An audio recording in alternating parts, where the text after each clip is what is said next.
Hello, everybody, and thank you for attending. The secretary will plan to get started in a moment or two. We're just waiting to ensure everyone's here before we kick things off. You should be entering on mute. Please remain on mute for the duration of the event. The secretary will take questions at the end as time allows.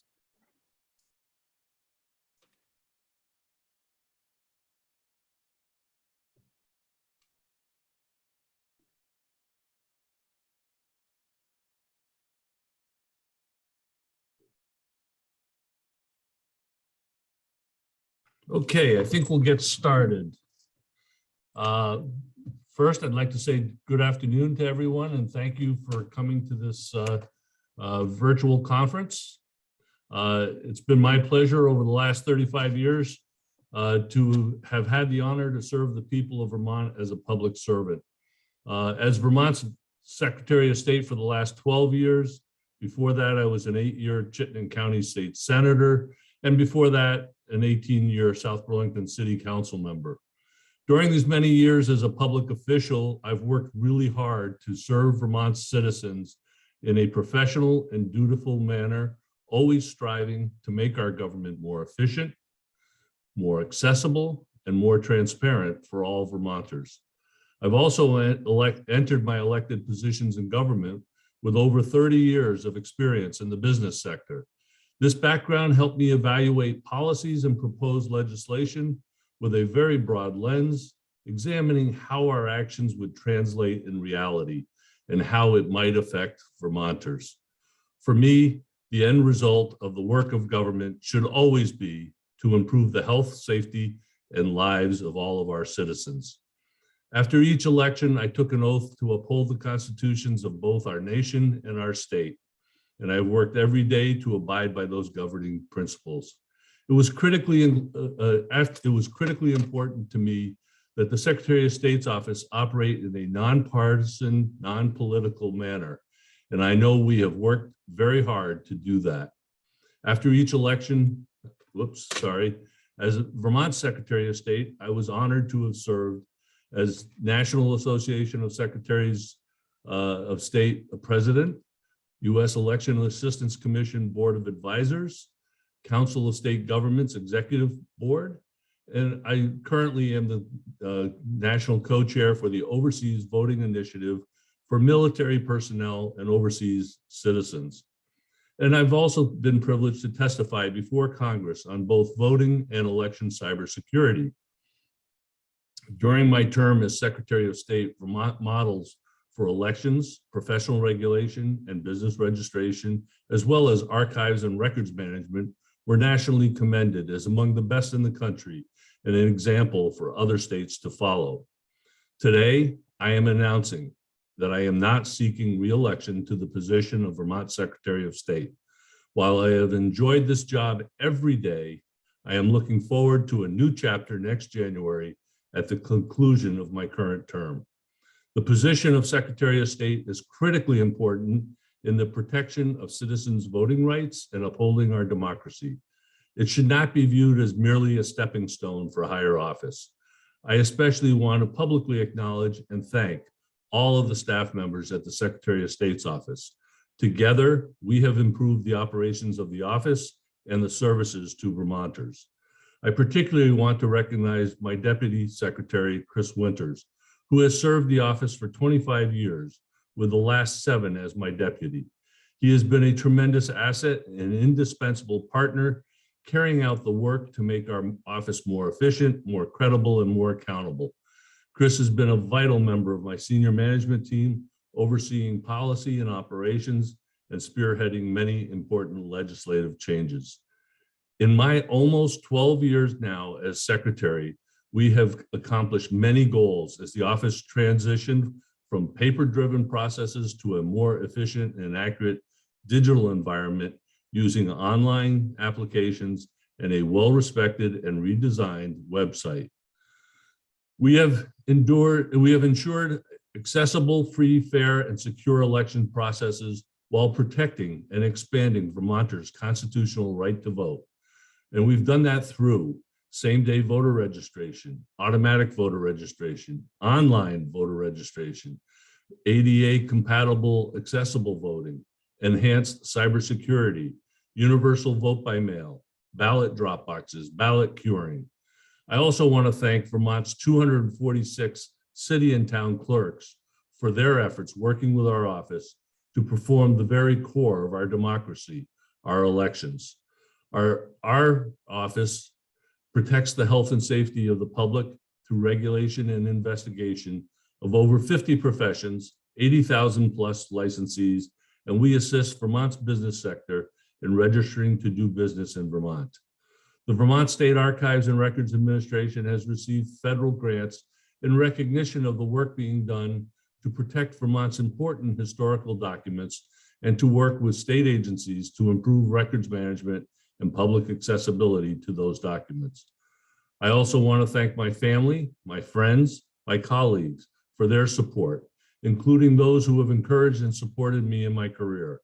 My colleagues from the South Burlington City Council, Chittenden County senators, with a special thanks to former Senator Jim Leddy, Governor Howard Dean, Governor and Pro Tem Peter Shumlin, and of course, Senators Leahy, Sanders, and Congressman Welch. More recently, it has been my honor to work with Governor Scott, Lieutenant Governor Gray, Treasurer Pierce, Attorney General Donovan, Auditor Hoffer, Senate President Pro Tem Ballant, House Speaker Jill Krowinski, and many other dedicated and hardworking legislative committee chairs and members. Most importantly, I want to thank all Vermonters for your support and for the privilege of allowing me to serve you during my 35 plus years of elected public service. It has been my honor.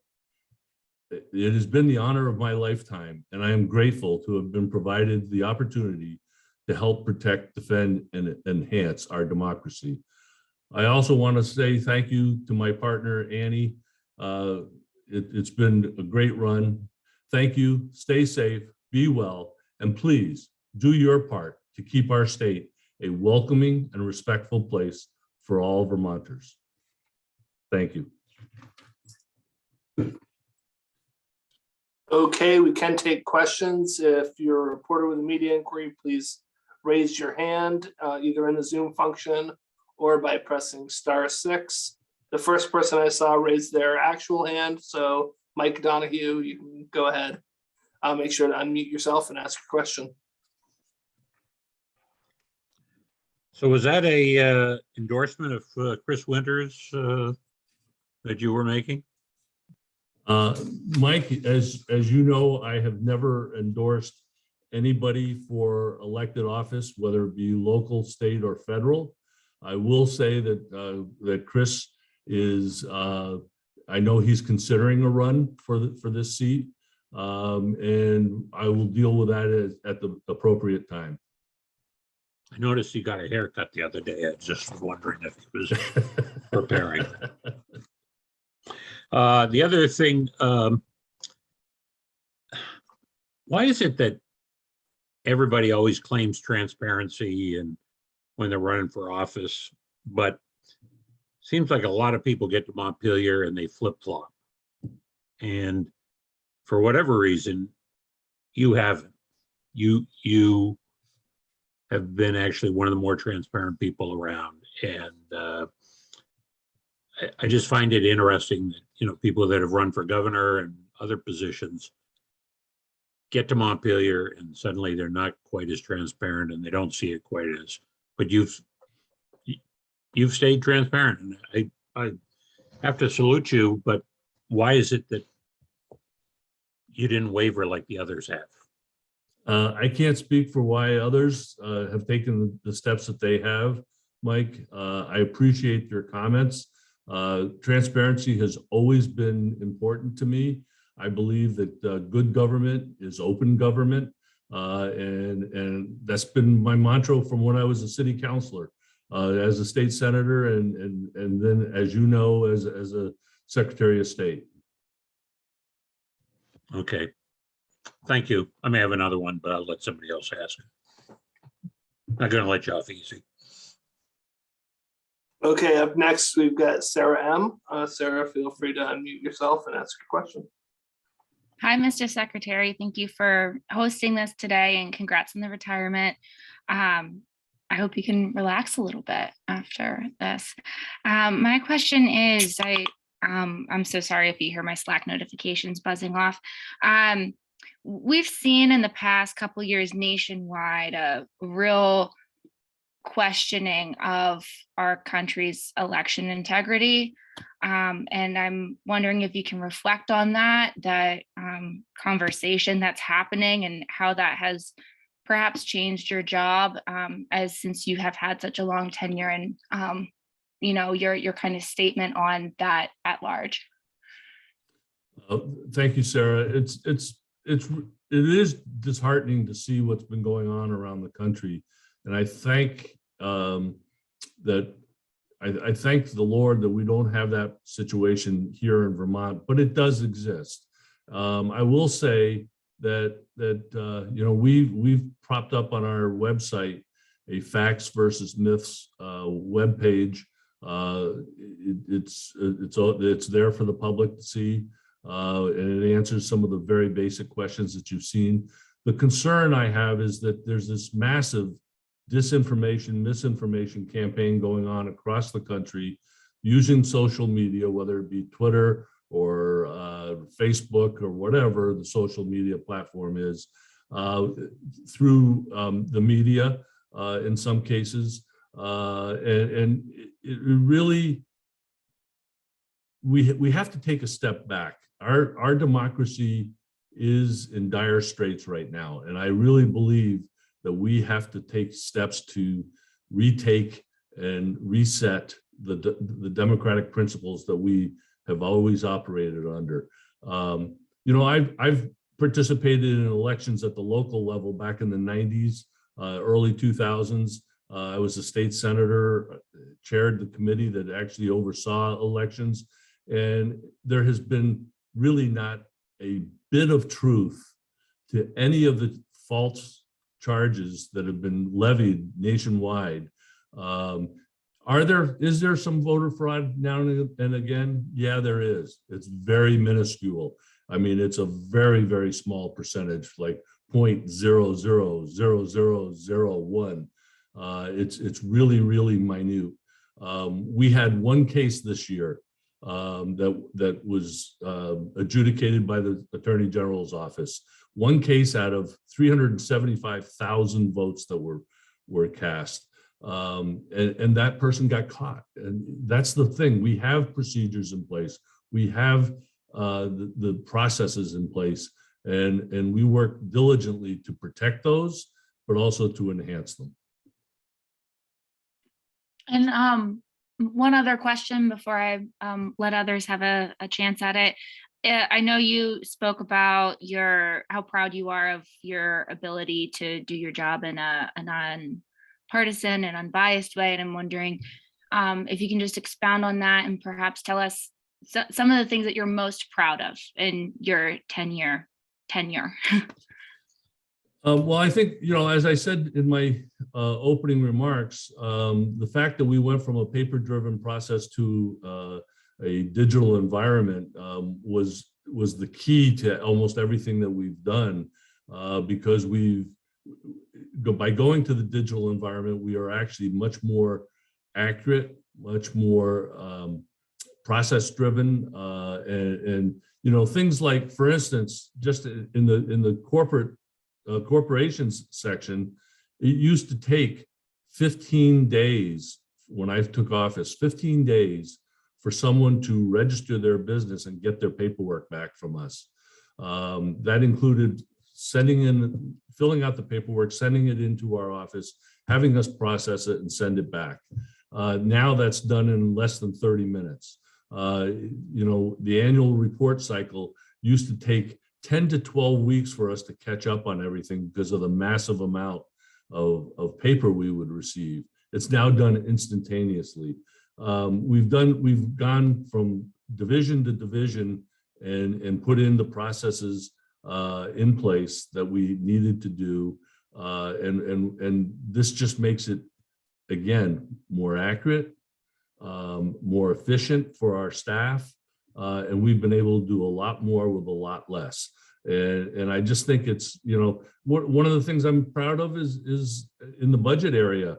When I first took office, this office used to get 1.8 million in general funds. After 2 years, we gave it all back to the legislature and said we didn't need it. We could operate off the fees that we generate. And you know, that was a major piece to give back almost $2 million to the legislature. So, you know, there's a lot of things in the area of elections. You know, we've removed a lot of the barriers and made it easier for people to vote. We've got the protections in place.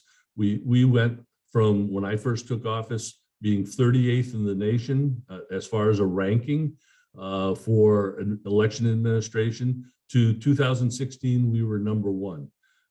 In 2018, we were number 3. The new results are not out and won't be until later this year, but we expect to be in the top 5 at least as we go. So, you know, we have made improvements throughout our processes.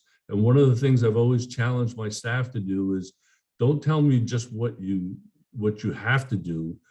Tell me what you need to do, what's required, and we can make changes if we need to, if it's something that we don't have to do, that we don't really need, but it's just because it's in statute. So there's a lot of things over the time. I think we've become more accurate, more efficient, and more credible.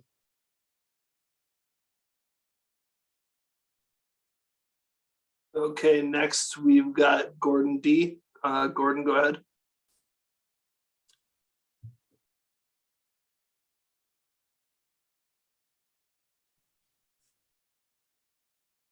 You there, Gordon? Gordon, unmute.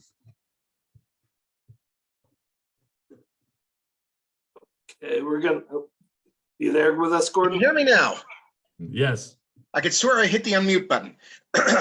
So first off, why have you picked now to get out? And do you have any specific plans for that new chapter you alluded to in January? I don't have any new plans. I've been in office now for as Secretary of State for 12 years.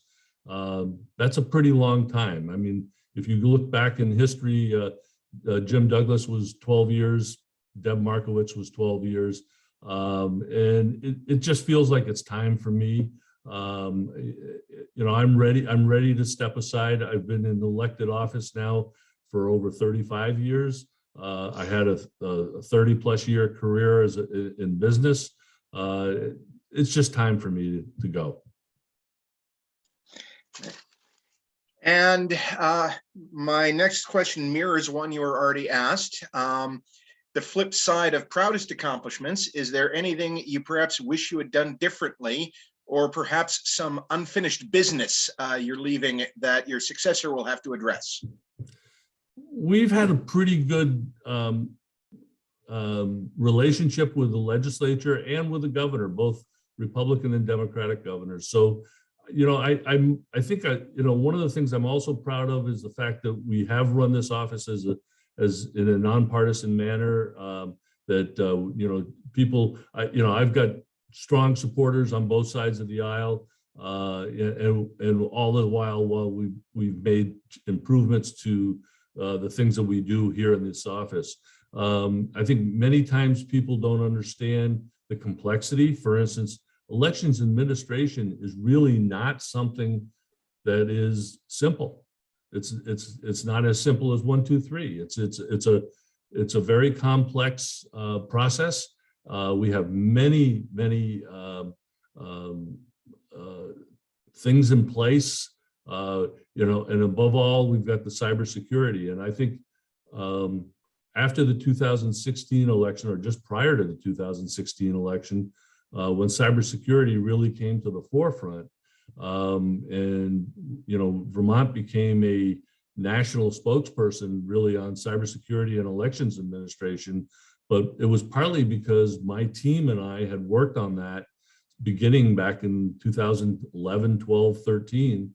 We had started ahead of time looking at the processes that we had in place and how we would protect them. For instance, we do a daily backup of our voter registration system. So if someone were to hack into our voter registration system, we would be able to be back up and running within minutes because we have the backup. You have to go in with your eyes open as well, Gordon, because I think, there is no system in the world that is perfect. And I think every system is potentially hackable. It's whether you have done put the proper defenses in place, we think we have. For instance, a few years ago, I think just before the 2018 election, we had a situation where my IT manager came to me and said, "Hey, last night's log shows that we had some attempts that originated in Russia. What do you want me to do with it?"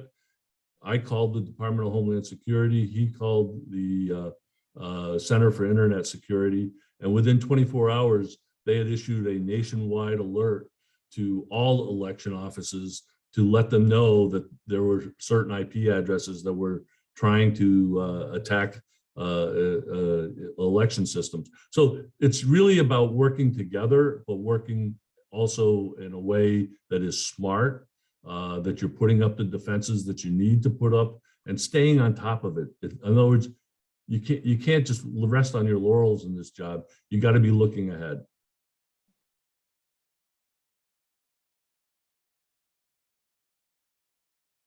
That's good for me. Thank you. Okay, up next, we've got Kevin. Hey, Secretary, can you hear me? I can. Thanks for holding this event. Really helpful for all of us in the media. I guess I have really just two questions, maybe some smaller ones thrown in. How old are you? Can I ask that? I am 71. You're 71 years old. Never would have guessed. And would you rule out running for higher office? I mean, another reporter used the phrase retire. You didn't use that phrase, I don't think. Would you rule out running for higher office? Other office? In this business, I've learned never to say never, but that's not my intent. I'm 71. Okay, so you're retiring from public service. I'm hopeful that I will be retired. Okay, can you tell us a few things that you might like to do with that time? You got grandkids? Are you a fisherman? I mean, anything about hobbies you'd like to spend time on? I think I've got grandkids that I want to get close to. I've got, my family, my sister, my brother. My mom is 94 years old and still with us. There's a lot of things. I want to travel.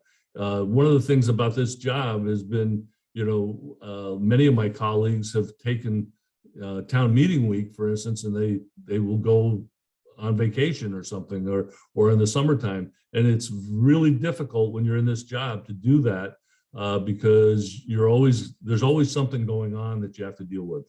That's your busy time. You don't get to go on a cruise. Exactly. I get that.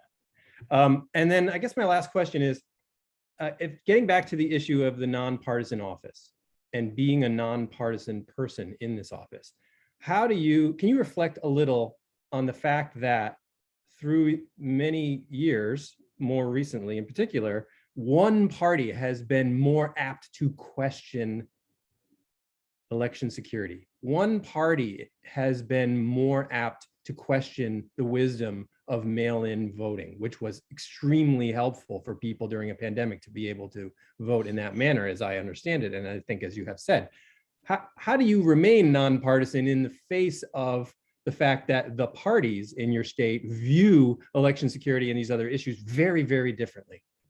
Well, first of all, I would say that here in Vermont, we are fortunate that we have three major parties: the Republicans, the Democrats, and the Progressives.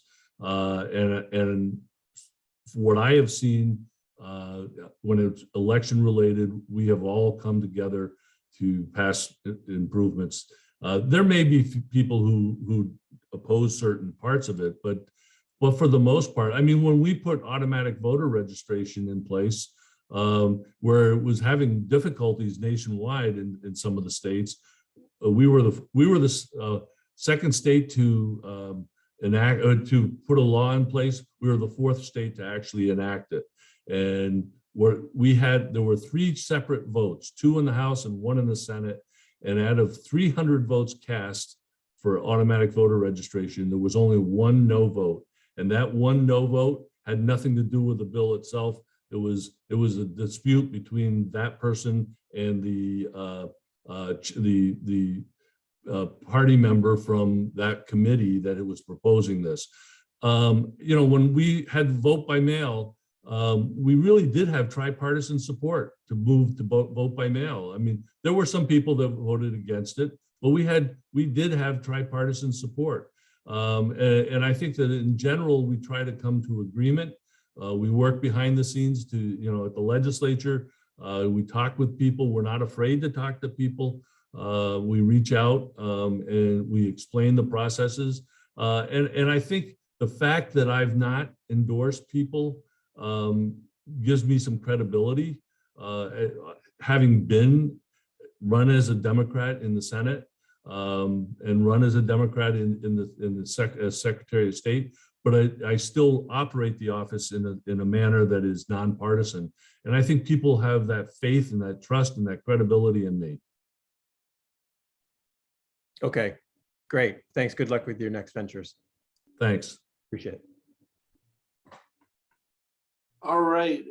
Are there any other reporters with a question? If you have one, please use the Zoom function of raising your hand or somehow signify to me.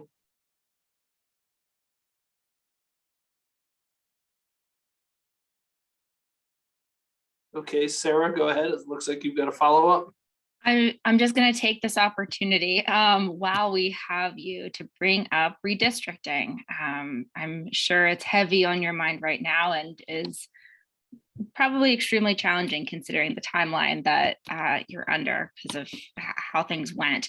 Can we just get some form of an update or a statement from you on how things are going, how you're feeling about the whole process? We're coming up close on, I believe it's April 1st is your deadline to get maps in from the legislature. Actually, Sarah, what we've asked the legislature to do is to try to have the approved maps signed by the governor by April 1st, because we have a lot of back-end processes that have to be changed to meet that. For instance, we have 500,000 registered voters. We have to make sure each and every one of those is in the correct voting district as we prepare for the votes, the ballots, and then you have the situation of the candidates who, as of I think the date is April 25th, is the start of the nominating petition deadline. The window for the deadline is actually May 26th, but we have to get that they have to know which district they're in order to get their nominating petitions in place. So there's a lot of stuff that has to go. We're kind of on the periphery once it goes to the legislature as far as what occurs. I will say that the Vermont Constitution, when you look at the Vermont Constitution and the Vermont state statutes, both in combination contemplate up to 2-member districts in the House and up to 3-member districts in the Senate. That's what the laws are. So I think that's what the legislature is looking at and not trying to rush through. Part of the problem we're having with the reapportionment this year is that the previous presidential administration delayed and filed lawsuits on some of the actions of the census, and that delayed the information by a good 6 months getting to the states. And I think many of the states, every state has almost a different process as how they do reapportionment. I would recommend that Vermont look at some of these other states to see if we can find a way to do this in a better, more efficient way. It's kind of convoluted right now because we have a legislative apportionment board, and then which is partisan, and then we go to the legislature, which is also partisan. So I would like to see it get to a point where it really is a nonpartisan board.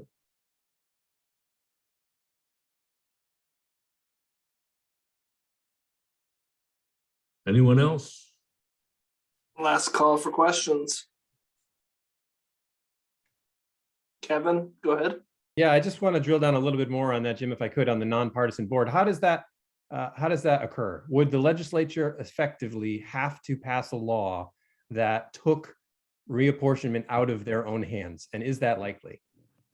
Well, that's the question, I think, Kevin. I was a member of the Senate Reapportionment Committee in 2001 and 2, and I've been obviously now Secretary of State for the last 2, this one and the one previous in 2011. And the legislature always has the last say, but I think that if we can come up with, I was just on a Zoom call with an elections expert from Denver, Colorado just before, and they have a new system in place, which she says is actually working pretty well. Every system has its issues, and I don't think there's a perfect system out there. But here in Vermont, for instance, we have a 7-member legislative apportionment board. 2 members are Democrats, 2 members are Republicans, and 2 members are progressives. And then there's the Chief Justice of the Supreme Court nominates a person to be the special master, if you want to call it, of the committee. Still comes down to it's somewhat partisan, and then that plan goes to the legislature, and then you have all the discussions in the legislature and the debate that occurs there. So I just think that I'm a firm believer in not resting on our laurels, but actually looking ahead and saying, are there better ways to do things? And I think that that's what we should do. And the way that would be accomplished would have to be by statute, by Well, yes, legislature would there's have no question. I mean, we have to follow the Constitution, and then we also have to follow the statute. But the Constitution just makes some broad statements, whereas it's the statutes that actually make the details. So I guess that's my question. Would it require a constitutional amendment to make that change, or could that just be done by statute, if you know? Well, it could be, and in some states it is a constitutional amendment. For instance, in Colorado, they had to go through a constitutional amendment to make the change that they did.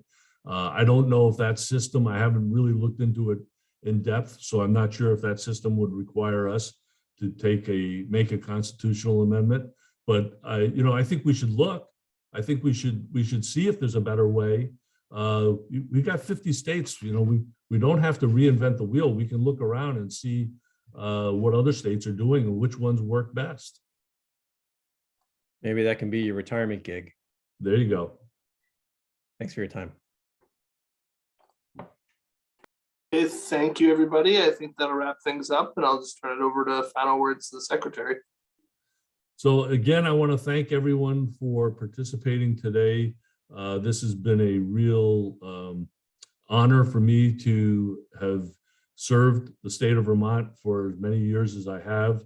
And most of it is a part-time, but the last 12 years obviously as a full-time state employee elected. It's been really my honor to look for ways to make and improve the livelihoods of Vermonters, to improve our processes, to try to be more efficient, accountable, and yes, Mike Donahue, more transparent. We So thank you very much.